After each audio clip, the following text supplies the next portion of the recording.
This is Dreamtime Science, where we paint the canvas of your dreams with the soft brushstrokes of scientific wonder. Together we'll explore the mysteries that dance at the edge of consciousness. You know, I've been thinking about how some of the most important breakthroughs happen quietly, tucked away in places you'd never expect. There's something remarkable about Bletchley Park, a seemingly ordinary English estate that became the secret birthplace of modern computing. I'm excited to share how a mix of clever minds and early machines there didn't just crack codes, but also laid the groundwork for the computers we use every day. Your gentle engagement through likes and subscriptions illuminates this quiet corner of knowledge. Let me know in the comments what scientific mysteries you'd love to explore together. First, let's create the perfect space for learning. Cocoon yourself in comfort, release any lingering tension, and let your breath become soft and steady. In the soft hush of twilight, when shadows lengthen across the lawns and the world grows quiet, the mind turns inward, seeking stories that are half history, half mystery. There is a particular enchantment in tales of secret places, those sites where the ordinary bends toward the extraordinary, where the hum of daily life once concealed the fevered work of minds at the frontier of reason. Tonight, let us wander together through one such place, a landscape shaped by war but echoing still with the birth pangs of modern thought, the grounds of Bletchley Park. Bletchley Park, its very name conjures a certain mythology. Country house and gardens, set deep in the English countryside, yet entwined with the fate of the world. Here, in the years when Europe convulsed with the violence of the Second World War, a gathering of scholars, linguists, chess champions, mathematicians, and eccentric geniuses bent their talents to the strange new work of code-breaking. The legend of Bletchley has grown with the passing decades, woven into our collective imagination through books, films, and the whispered awe of history lessons. Yet, for all its fame, there remains a subtle, persistent mystery, a sense that what happened there was at once miraculous and deeply, stubbornly human. Bletchley was not a fortress in the traditional sense. There were no towering battlements or rows of cannons, no gleaming regiments parading on the lawn. Instead, the defences were of a different kind, the defences of secrecy, of intellect, of nerves stretched taut by the unending pressure of deadlines, and the knowledge that every minute lost might be measured in lives. The war was fought here not with bullets or bombs, but with paper, logic, and the persistent whir of strange machines. And in the centre of this web, like the heart of a labyrinth, lay a device that seemed to promise both hope and utter defeat, the enigma machine. The enigma machine, even its name, is an incantation.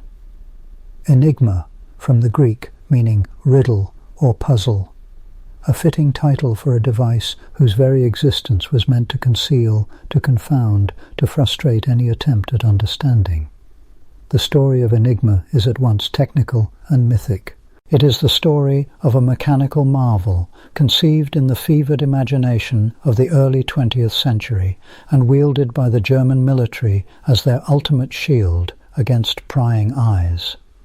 To those who first glimpsed it, Enigma might have seemed almost quaint, a polished wooden box, not much larger than a typewriter, its surface bristling with keys, dials, and a panel of small windows, each glowing with a single letter. It was, in its way, a thing of beauty, compact, symmetrical, humming softly with potential. But beneath this veneer of simplicity lay a labyrinth of rotors, wires, and contacts, a mechanism of such complexity that its inventors believed it to be unbreakable. The principle behind Enigma was, in essence, a kind of mechanical poetry. Each time a key was pressed, an electrical current would snake its way through a changing path of rotors, flipping and twisting, mapping one letter to another in a way that was never the same twice. The rotors themselves were the heart of the enigma, each a disk with 26 connections, one for each letter of the alphabet and each wired to scramble the signals in a unique way. With each key press, the rightmost rotor would advance by one position, like the odometer in a car.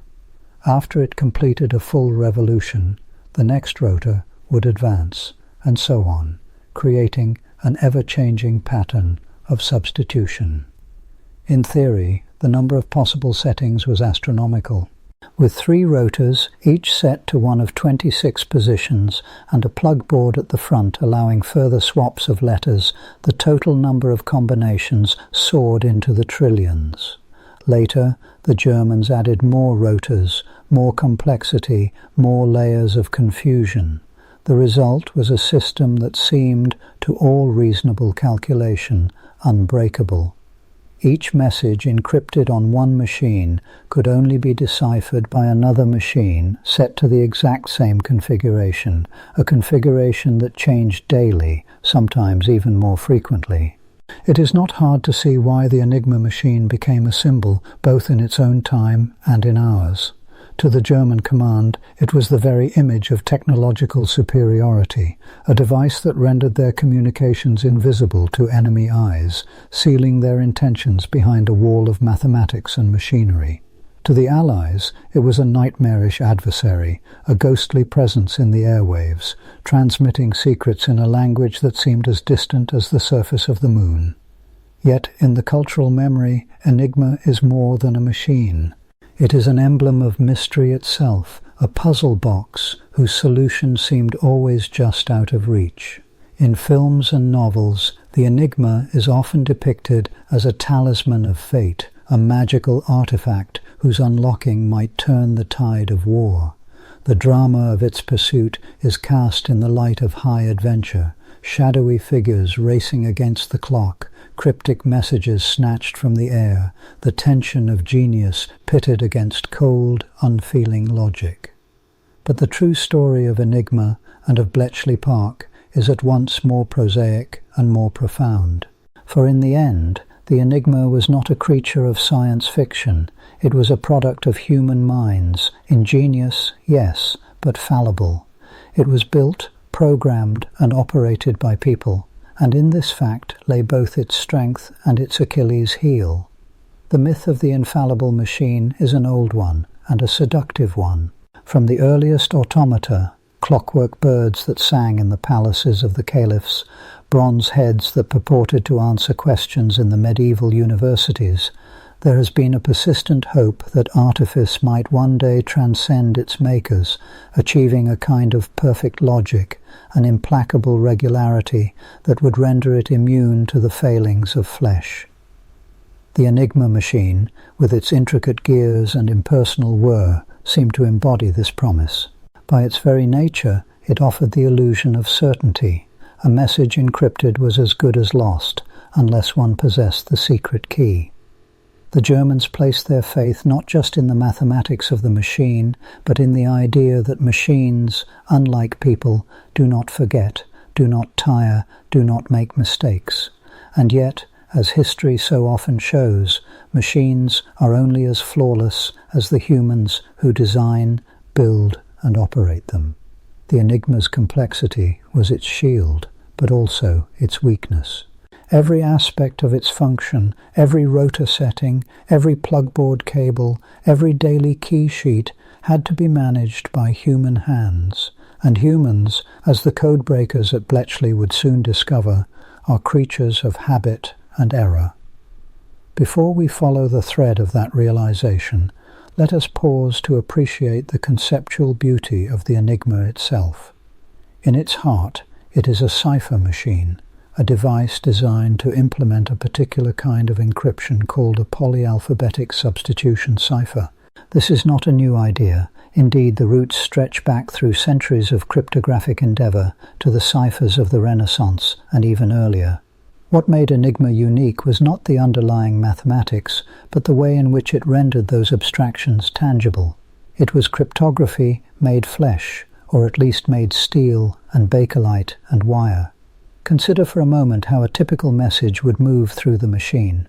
An operator, perhaps stationed in a chilly bunker on the Polish frontier, or aboard a U-boat plunging through the North Atlantic, would begin by consulting a secret key sheet, today's rotor order, ring settings, plugboard connections. The machine would be set accordingly, a process requiring careful attention, for a single misplaced wire could spell disaster.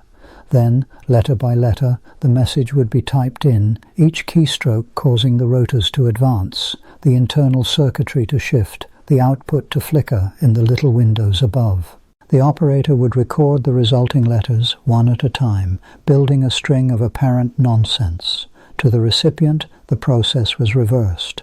Provided their machine was identically configured, the ciphertext could be typed in, and the original message would emerge, letter by letter, from the illuminated windows. To anyone lacking the key, however, the message was utterly opaque, an impenetrable wall of gibberish no more meaningful than the static between radio stations. It is here, perhaps, that the Enigma machine most truly earns its place in the pantheon of modern myth. For what is a myth, if not a story we tell ourselves about the limits of human power? The Enigma seemed to promise a new kind of invisibility, a power over information as potent as any cloak or spell from the tales of old. Yet, as with all such promises, the reality was more ambiguous. In the collective imagination, the battle to solve Enigma has often been cast as a struggle between man and machine, a contest of wits between the cold logic of the device and the inspired brilliance of its would-be conquerors. In truth, the struggle was more complex, more shaded with irony. The Enigma machine was not a monolith, but a collaboration, a dance between the precision of engineering and the fallibility of human routine. The Germans, for all their faith in machinery, were still bound by the needs of operators, the limits of time, the pressures of war. Shortcuts were taken, procedures were bent, messages were formatted in predictable ways, little cracks appeared in the armor of infallibility. And so, at Bletchley Park, another kind of machine began to emerge, a machine not of gears and rotors, but of minds working in concert. The codebreakers, led by figures both famous and unsung, approached the problem not as a single riddle to be solved, but as a living system to be understood, modeled, and ultimately exploited. They observed, they hypothesized, they built their own machines, electromechanical bombs designed to sift through the ocean of possible settings, seeking the one that would unlock the day's traffic. But always, at the root, was the recognition that no machine is an island. Each is embedded in a web of human intention and error. The Enigma was not a fortress, but a puzzle.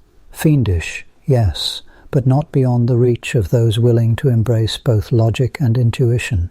As the night deepens and the moon slides across the sky, let us dwell for a moment on this paradox, the promise of the perfect machine and the persistence of imperfection.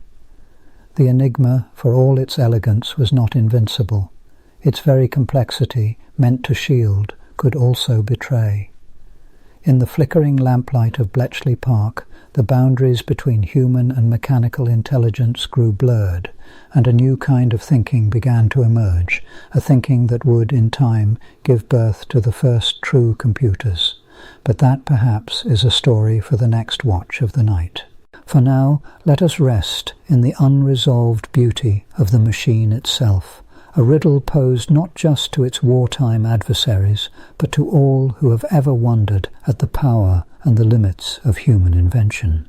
Outside, the wind stirs in the trees, and the lawns of Bletchley Park lie silent, waiting for the next dawn and the next message and the next mind to rise and meet the challenge of the Enigma. The chill of the English countryside lingers in the early morning air, mist curling between ancient hedgerows just beyond the manor house at Bletchley Park. Inside, beneath the patina of quiet urgency, a labyrinth of minds is turning its energies toward a single foe, the Enigma machine. Each day, the codebreakers gather, their tea cooling beside stacks of intercepted messages, long looping ribbons of encrypted text, each as inscrutable as the next. The world beyond the park is at war, and within these walls the war is waged upon a battleground of logic, language, and the relentless mechanics of secrecy. The enigma itself is no ordinary cipher. It is an artifact of both marvel and menace, its design deceptively elegant, a polished box of rotors, lamps, and keys, all ensconced in lacquered oak and cold metal. To the untrained eye, it could be a typewriter or a curious radio component, but its true nature lies in its subtlety. When an operator presses a key, say the letter A, the machine's internal circuits twist and shift, channeling the current through a series of ever-changing pathways. A lamp lights up, perhaps illuminating Q, perhaps S. Type another letter. The pathway morphs again, the output unpredictable, the message further obscured. Its genius lies in the dance of its rotors. Each keystroke advances the rotors by one notch, so the wiring inside is never quite the same from moment to moment. 3 rotors turn in concert, and with every new character, the configuration mutates, like a lock that reconfigures itself every time you touch it.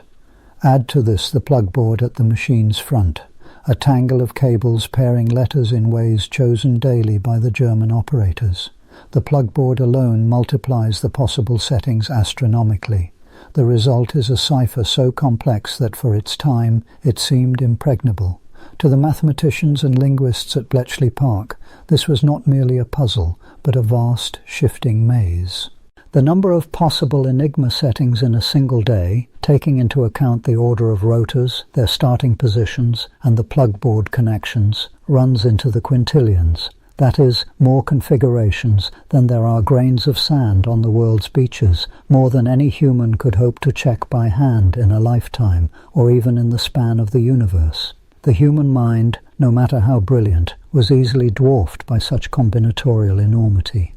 Yet in the early days, it was the human mind alone that took up the challenge. Alan Turing, Gordon Welchman, Dilly Knox, and so many others sat at their desks, scribbling equations, peering at ciphertext, searching for patterns in the chaos. They brought to bear the full weight of logic, probability, and intuition. They learned to look not just for words, but for the habits of men, the predictability of weather reports, the common phrases that crept into messages, the small human slips that could become cracks in the armor. One such crack was the concept of the crib, a guess, sometimes no more than a hunch, about a fragment of plain text that might appear in a message. Perhaps a message began each day with weather report, or ended with Heil Hitler. If the codebreakers could align a suspected crib with a segment of ciphertext, they could test whether the enigma settings used would ever produce the expected output. This was painstaking work, demanding not only logic but also empathy, a sense of how an enemy operator might think, how habit and routine could undermine even the most sophisticated technology. But the enigma's complexity was not static. The Germans, believing their cipher unbreakable, grew ever more confident, yet also ever more cautious. They changed the rotor orders daily, sometimes using different numbers of rotors, and increased the number of plug-board connections. Each escalation was a blow to the codebreakers, resetting their progress, multiplying the number of possible settings. The codebreakers found themselves running a race in which the finish line shifted backward with each dawn. The limitations of human effort became ever more apparent. Each test of a possible setting was a laborious process, requiring someone to simulate by hand the passage of a signal through the rotors and plugboard, letter by letter, position by position. Even with a team of skilled minds and nimble fingers, the work was Sisyphean. The mountain of possibilities grew faster than it could be scaled. The codebreakers were acutely aware of the stakes. Each message left undeciphered might spell catastrophe for a convoy at sea, or doom for soldiers in distant fields. It was in this crucible of urgency, frustration, and ingenuity that the need for mechanical assistance became clear. The enigma was itself a machine, its power not in impenetrable logic, but in the sheer speed and scale of its permutations. If the enemy wielded a machine to encode their secrets, could not the codebreakers turn to machines of their own to unmask them? Thus began the slow, inexorable birth of a new kind of intelligence, a partnership between human reasoning and mechanical computation. The earliest answer to enigma was the bomb, a machine designed by Alan Turing and later refined by Gordon Welchman. The bomb was not a computer in the modern sense, but rather a vast, whirring contraption of drums, wires, and electrical contacts. Its purpose was singular: to automate the process of checking enigma settings against possible cribs at speeds no human could hope to match. Picture the bomb at work. Banked in long rows in the huts at Bletchley, each machine stands taller than a man, its face a tapestry of rotating drums and flickering lights. When set in motion, the drums begin to spin, each representing a possible position of an enigma rotor. The machine cycles through combinations, hundreds, thousands, millions, searching for those rare alignments where the crib and the ciphertext would match, given the constraints of the enigma's wiring. When a possible match is found, the machine halts, and a codebreaker hurries to check the result by hand, hoping for the first glimmers of plain German amid the tangled letters. The advent of the bomb marked a subtle yet profound shift. The codebreakers were no longer limited to what their own minds and hands could accomplish. They became orchestrators of processes, setting up problems for the machines to solve, interpreting their results, refining their hunches. Human intuition and mechanical calculation entered into a dance, each amplifying the other. The codebreakers were forced to learn a new way of thinking, no longer solely the province of pen, paper, and mental arithmetic, but an interplay of logic, engineering, and trust in the relentless, tireless labor of the machines they tended. But the machines, for all their clatter and speed, did not render the human mind obsolete. The bomb was only as effective as the cribs fed into it, only as fast as the constraints that could be imposed on the search. The codebreakers had to guess wisely, to prune the search space, to notice the subtle hints left in the enemy's habits. Even as they harnessed mechanical power, they remained fundamentally creative, hunting for the small weaknesses in the enigma's armor. Patterns, repetitions, the inevitable fingerprints of human routine. Indeed, the struggle to break enigma was as much a battle against the limits of understanding as it was against the cipher itself. The codebreakers found themselves confronting questions that reached beyond mathematics and engineering into the very nature of complexity. What does it mean for a problem to be too vast for the mind to grasp? When does cleverness give way to brute force, and when does brute force become itself an act of ingenuity? The boundaries of what could be known shifted daily. There were moments of despair, days when the enigma settings changed so drastically that the previous week's successes were rendered useless, forcing the team to start anew. There were times when the machines broke down, or when the flood of intercepted messages threatened to overwhelm even the most organized efforts. The war outside moved on, indifferent to the pace of breakthroughs within the park. Yet the codebreakers pressed on, driven by a sense of purpose, a belief that the walls of complexity could be breached, one crack at a time. As the months passed, the interplay between human and machine grew ever more sophisticated. The design of the bomb machines improved, their speed increased, their reliability honed by the engineers and mechanics who worked tirelessly in the background. New techniques emerged: statistical analysis, pattern recognition, even primitive forms of what we might now call algorithmic reasoning. The codebreakers learned to glimpse the edge of chaos, to sense when a problem was too tangled for any one mind, and to build tools that could extend their reach. Yet for all this progress, the enigma remained a living adversary. Each time the codebreakers thought they had gained the upper hand, the Germans adapted, altering their procedures, adding new layers of complexity, introducing new models of the machine. In the spring of 1940, for instance, the introduction of a fourth rotor for naval enigma machines multiplied the possible settings yet again, threatening to render the bombs obsolete. The codebreakers faced the constant spectre of obsolescence, the knowledge that the enemy's next innovation might undo months of labor. Still, there persisted an irreducible mystery at the heart of their work. For all the logic, all the machinery, there remained moments when the solution to a problem would come not through calculation, but through a flash of insight, an unexpected connection, a leap of intuition.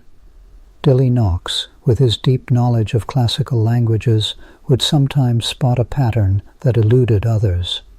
Mavis Beatty, poring over messages with the patience of a scholar, might notice a repeated phrase or a suspicious lack of variety in certain positions. The boundary between human and machine was porous, the two entwined in a shared pursuit of understanding. It is easy, in hindsight, to marvel at the codebreakers' achievements, to see in their work the seeds of the modern computer age. But in the moment, the future was anything but certain. Each day brought new setbacks, new challenges, new reminders of the vastness of the unknown. The codebreakers' struggle was not merely against an enemy cipher, but against the very limits of knowledge itself. They stood on the threshold of a new era, not yet sure what lay beyond, but keenly aware that the old tools were no longer enough. As the sun set each evening over Bletchley Park, lamps flickered to life in the huts, illuminating the faces of those who refused to yield to complexity. The gardens outside lay quiet under a hush of secrecy, while within the ceaseless ticking of machines mingled with the soft scratch of pens. The codebreakers pressed on, their work unfinished, their questions unanswered, each breakthrough opening new vistas of mystery. For in the heart of complexity they glimpsed not only the shadows of war, but the dawning of something profoundly new, a partnership between mind and mechanism, logic and lightning, that would shape the decades to come. And so, as night deepens over the park, the story of Enigma and its unravelling remains suspended, a tapestry still in the weaving, its patterns only partly revealed, its threads leading onward, deeper into the age of machines and the uncharted realms of thought. There is something haunting in the hush of Bletchley Park, as if the very air carries the secret pulse of machines and minds at work. Imagine the fog of an English morning, the dew settling quietly on clipped grass, while inside the rambling mansion and its scattered huts, minds sharpen with the first sips of tea. This is the place where secrecy and urgency meet, and where the battle against enigma reaches a fevered pitch. Enigma. The name itself has become a cipher for enigma, a word meaning both riddle and solution, a puzzle and its key. In the previous evenings, we traced the sinews of this mechanism, those polished rotors, the click of keys, the ballet of wires and lamps that rendered German military messages into a seemingly impenetrable code. But now, as war deepens and shadows lengthen across Europe, the urgency to break that riddle becomes not only a scientific challenge, but an existential race. In this charged silence, the codebreakers gather, mathematicians, linguists, chess masters, and engineers, each bringing their peculiar gifts to the altar of logic. Among them walks a young man, tall and a bit awkward, with a mind that seems to move in strange, sidelong leaps. Alan Turing is his name, and though he will become a figure of legend, here he is merely part of a strange and secret fraternity. Turing's gaze lingers on the enigma diagrams tacked to the walls, on the scrawled alphabets and permutations, the sheaves of intercepted encrypted messages piled in baskets. There is a restless energy about him, as if the problem hums behind his temples. Let us pause and consider the daunting nature of the task before these men and women. Each day, the German military changes the settings of their enigma machines, the order of the rotors, the position of each rotor, the plugboard's labyrinthine rewiring. The number of possible combinations is not merely large, it is astronomical. To count them is to count the stars. Over 150 million possibilities, more than a human being could try in centuries. And yet, The Allies must try to discover the settings each day before the next permutation arrives with the dawn. The early days of codebreaking had relied on human insight, on the careful study of patterns and habits, what the Poles, those first great enigma breakers, called sillies, the careless repetitions and predictable phrases that crept into German procedure. The Polish cryptanalysts, with Marian Rejewski at their forefront, had managed to reconstruct an enigma and even to devise electromechanical aids to test different settings. But the Germans, ever wary, increased the complexity, adding more rotors and possibilities until the Polish methods could not keep pace. Bletchley Park inherited both the problem and the slender thread of hope woven by the Poles. Now the British codebreakers must find a way to automate the search, to replace the weary hands of men with the tireless logic of machines. They need a tool, a beast, as some would call it, that can devour the millions of possible enigma settings and spit out the few that might match a real message. Turing's mind, ever restless, begins to turn the problem around and around. He knows that enigma is, at heart, a machine that transforms letters according to a specific sequence of electrical pathways. He also knows that if you know a fragment of the original message, what codebreakers call a crib, you can compare it to the encrypted version and test which enigma settings would produce such an outcome. A crib might be a repeated phrase, Heil Hitler, ending a message, or the German word for weather, always present in meteorological reports. These are the thin threads of known plaintext that codebreakers can pull, hoping to unravel the entire hidden message. But even with a crib, the permutations are daunting. Manually checking them is impossible. The answer, Turing realizes, is to build a machine that can sift through many possibilities at once, ruling out the impossible and highlighting the possible. This machine must not only simulate the enigma's wiring, but also make logical deductions about which settings are consistent with the crib. And so Turing begins to sketch a design. He is not alone in this. There are others at Bletchley Park who share his vision and contribute crucial ideas, such as Gordon Welchman, whose refinements will make the machine vastly more effective. But it is Turing's peculiar genius that sees the problem as a matter of mechanized logic, a kind of electrical thinking. The machine will become known as the bomb, a name borrowed from the Polish bomba, but now transformed into something wholly new. The bomb is an electromechanical behemoth, taller than a man and bristling with drums and wires and relays. Its heart is a forest of rotating cylinders, each mimicking the behavior of an enigma rotor. When the bomb is switched on, the cylinders spin with a metallic whir, each turning at a slightly different rate, echoing the ticking ballet inside the real enigma. To understand the bomb, let us delve into the nature of its task. Suppose the codebreakers know, or strongly suspect, that a message begins with the phrase Wettervorhersage, German for weather forecast. They also have the intercepted ciphertext, a jumble of letters that bears no resemblance to the plain German phrase. The bomb is set up with this crib and the ciphertext, and its job is to test all possible enigma settings to see which would transform Wettervorhersage into the observed cipher. But the brilliance of the bomb lies not in brute force alone. It is a machine that exploits the logical structure of enigma, particularly one crucial feature. The enigma machine is self-reciprocal, meaning that if you type in a letter and it lights up another letter, the process is reversible. If A becomes G with a certain setting, then G becomes A with the same setting. This symmetry allows the bomb to set up chains of logical deductions called menus. Imagine a menu as a web of connections between letters, where each connection represents a part of the crib and ciphertext. The bomb uses these connections to eliminate impossible enigma settings. When it finds a setting that is logically consistent throughout the menu, it stops, lights a lamp, and calls the human operators, mostly women of the Women's Royal Naval Service, known as Wrens, to check the result.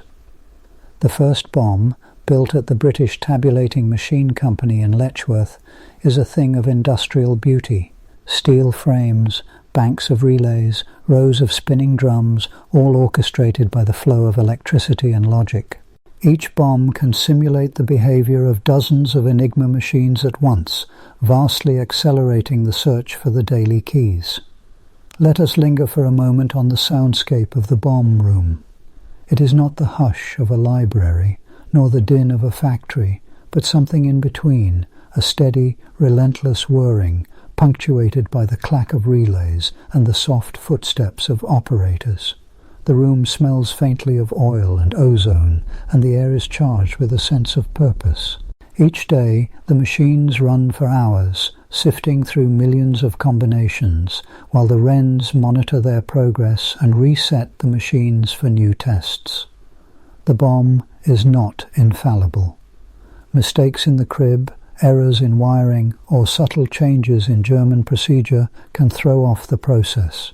But when it works, the result is almost miraculous. Within hours, the codebreakers can reconstruct the enigma settings, and the messages begin to yield their secrets. The creation of the bomb is an act of profound adaptation. It is not merely a matter of building a machine to do a human task faster. Rather, it is the invention of a new kind of tool, one that embodies logic in metal and wire, that pursues possibility with tireless patience. It is, in a sense, the ancestor of all modern computers. A machine that performs logical operations, that tests hypotheses, that crunches through a space of possibilities according to well-defined rules. Yet the bomb is also a product of its time. Its relays and rotors are designed to mimic the physical machinery of enigma, not to perform general computation. The very idea of a general-purpose computer, a universal machine that can perform any logical operation, has not yet taken root in public imagination, though it stirs in Turing's own mind. For now, the bomb is a specialized beast, a hunter of codes, a tireless adversary for the German cipher. The historical context of the bomb's creation is as vital as its technical details. In the early years of the war, Britain stands alone, its cities battered by bombs, its ships hunted by U-boats. The Allies' ability to read enigma traffic becomes a matter of survival. Convoys must dodge wolf packs, air raids must be anticipated, and armies coordinated across the globe. Every day, new messages arrive, new settings appear, and the codebreakers face an unending tide of encrypted traffic. The urgency is palpable. Every hour lost means more ships sunk, more lives at risk. The bomb transforms not only the pace of cryptanalysis, but the scale. Where before a handful of messages might be solved in a week, now hundreds can be processed each day. The codebreakers become not just solvers of puzzles, but the nervous system of a hidden war. And yet, the work is never finished. The Germans, suspicious and cunning, continue to enhance their procedures. They introduce new rotors, new wiring, new habits. Sometimes a single careless operator, the weather station that always uses the same phrase, the radio officer who repeats a setting, gives the codebreakers the thread they need. Other times a change in procedure throws the entire process into confusion, and the codebreakers must scramble to adapt. Within this dance of adaptation, the creation of the bomb stands as a testament to human ingenuity under pressure. It is a fusion of mathematics, engineering, and sheer determination. The people of Bletchley Park become intimately familiar with the quirks of the machines, the peculiarities of German procedure, the delicate art of constructing a menu. Each success is a quiet triumph, a fleeting victory in the shadows. Turing himself is a curious figure in this world, brilliant, eccentric, sometimes aloof, but always driven by the logic of the problem. He walks the grounds of Bletchley, lost in thought, his mind leaping ahead to the next challenge. He sees, perhaps more clearly than anyone, that the bomb is not the end, but the beginning, a first step toward machines that can think, that can reason, that can become partners in the human quest for knowledge. but for now the night deepens and the machines spin on. Somewhere in the silence, a lamp flickers to life, a possible solution. The wrens lean forward, checking the settings, preparing to send the results to the next stage of analysis. A message, once locked in the iron grip of enigma, begins to yield its meaning. Outside, the world remains unaware. The war rages on, and few suspect that its outcome is being shaped by the tireless work of those within these quiet walls, and by the mechanical beast born of desperation and brilliance. And so, as the bomb continues its relentless search through the labyrinth of possibility, we find ourselves at the cusp of another threshold, for the breaking of codes is only the beginning. In the coming days and years, new challenges will arise, new machines will be born, and the dream of mechanized reasoning will take on forms even stranger and more wondrous than anyone at Bletchley Park could have imagined. The story of the bomb is not the end, but a turning of the page, a signal that echoes far beyond the war, into the very heart of what it means to think, to solve, to understand. The twilight hush of Bletchley Park lingers even now, long after the war's end and the last enigma message was deciphered. Its low-lying brick buildings and quiet lawns, once thrumming with the urgent tap of typewriters and the hum of electrical circuits, are now museums and memorials, yet their echoes have never faded.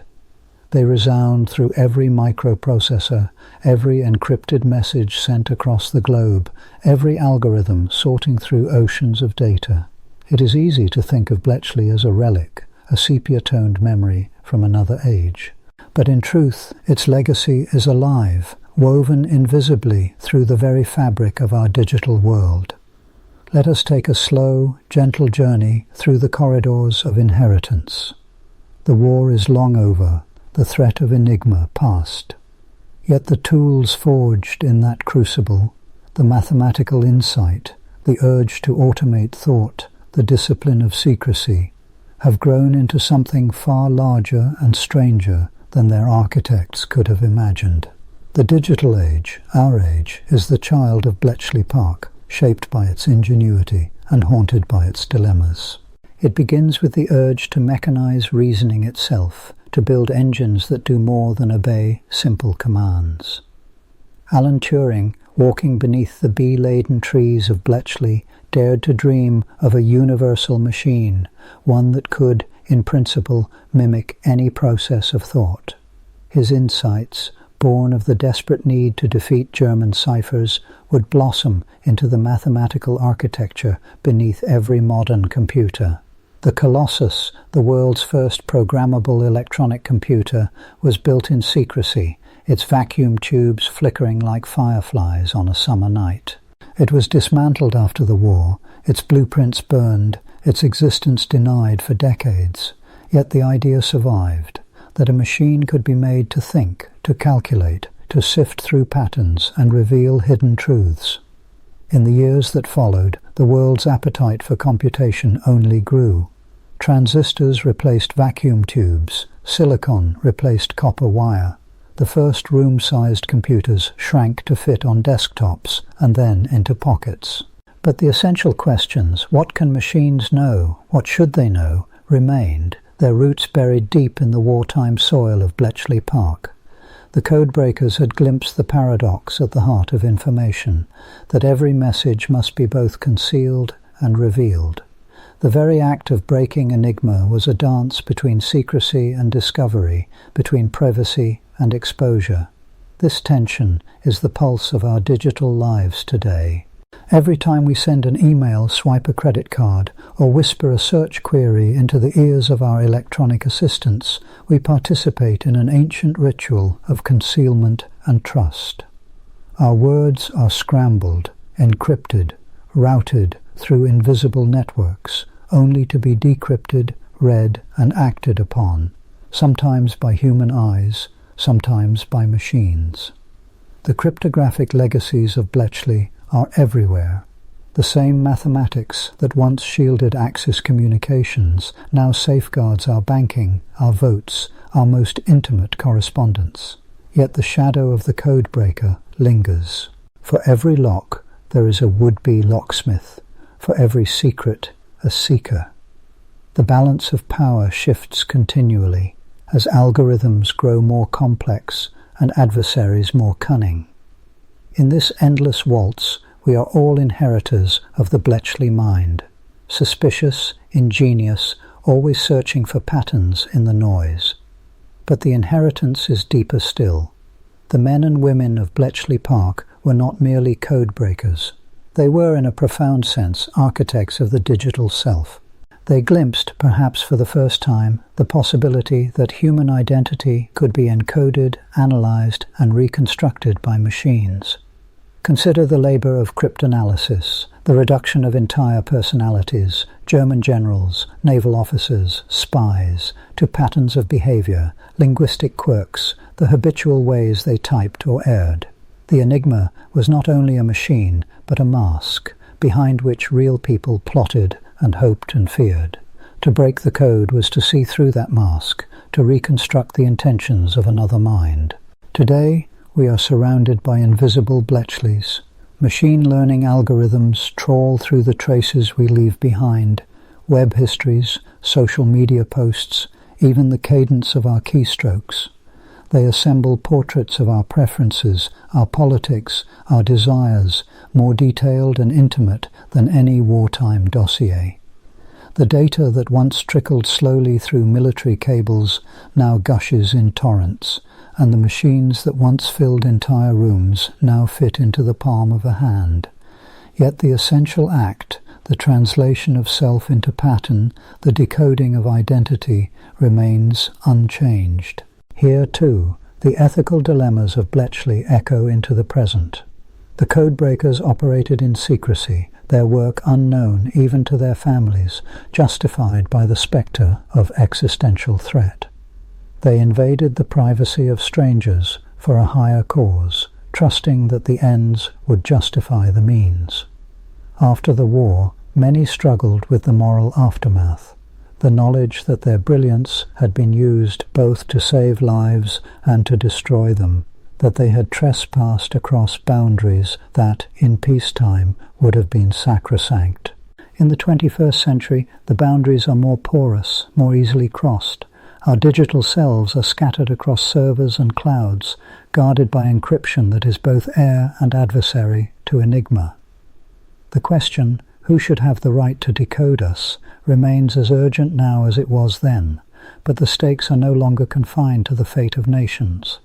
They touch the very core of what it means to be a person, to have secrets, to inhabit a private world. Artificial intelligence, the latest and perhaps strangest child of Bletchley's vision, casts its own ambiguous shadow.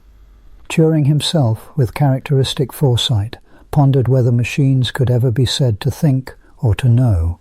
He framed his famous test not as a technical challenge, but as a philosophical riddle. Can a machine's behavior be indistinguishable from that of a human?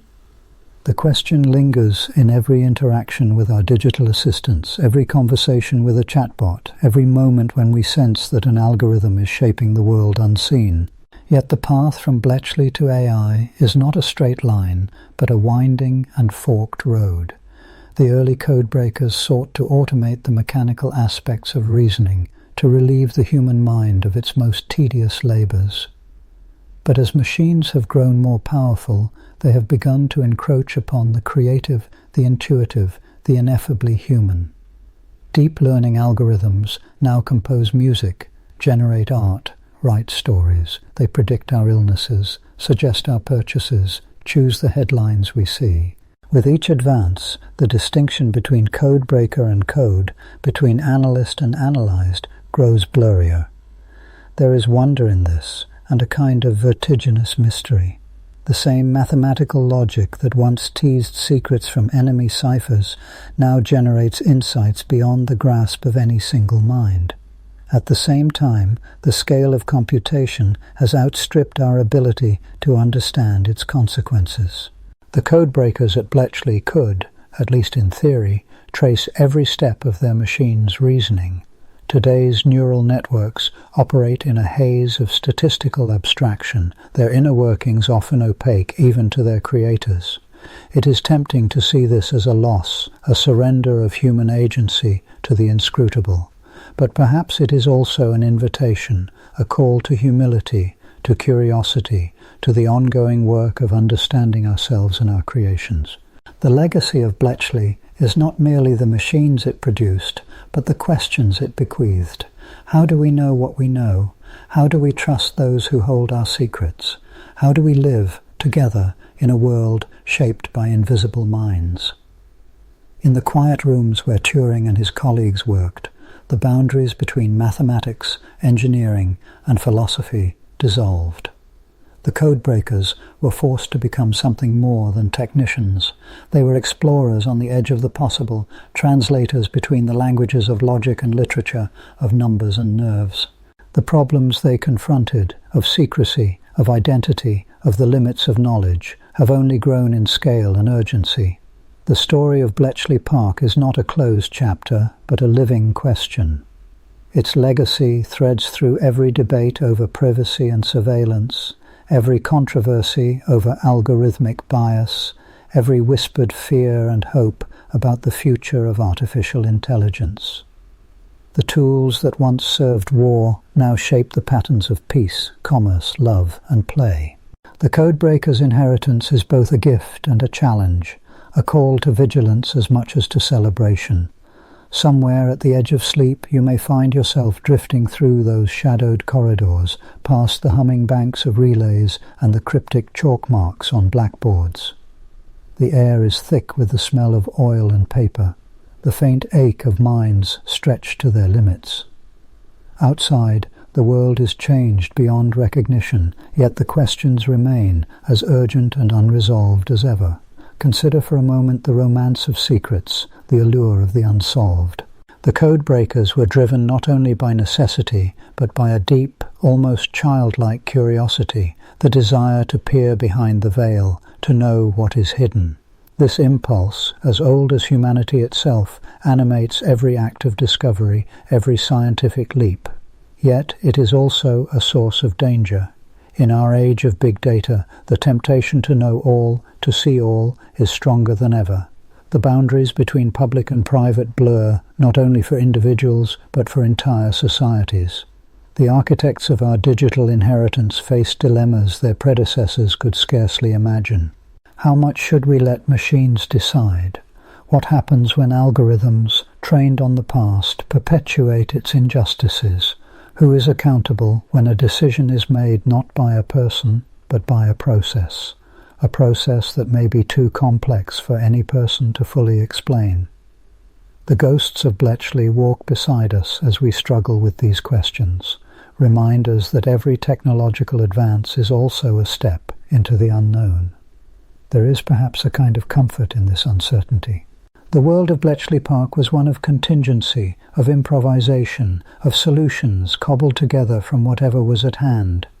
Genius was not a matter of perfect foresight, but of adaptability, of the willingness to learn from failure, to revise and begin again.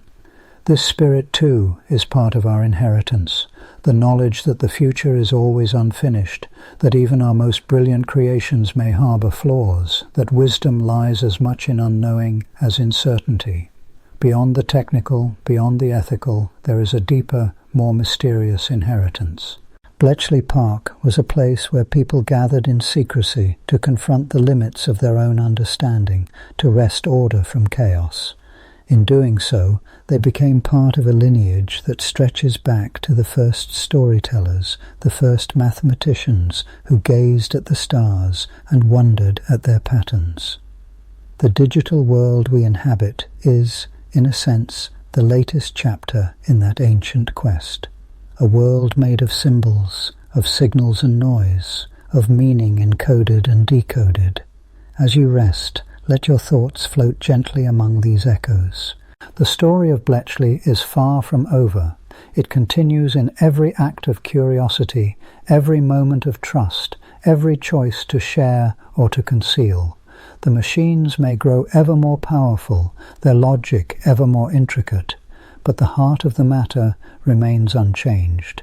What it means to be human in a world of secrets and discovery, of knowledge and mystery.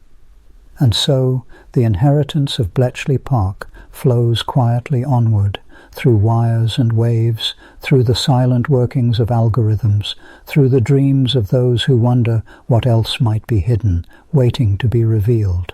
The code is never fully broken, nor the secret fully kept. Somewhere the story continues, in the flicker of a screen, the whisper of a password, the silent question at the heart of every conversation. Who are we when seen through the eyes of our own inventions? What might we yet become as we listen to the echoes and imagine what lies beyond? As our journey through the shadowed halls of Bletchley Park drifts to a close, we watch the sparks of early computing flicker like distant stars, their light weaving softly into the vast cosmic tapestry of knowledge. Let this quiet wonder settle gently in your thoughts, like a comet tail fading into the hush of space, and return soon for more Dreamtime tales that whisper the mysteries of our universe.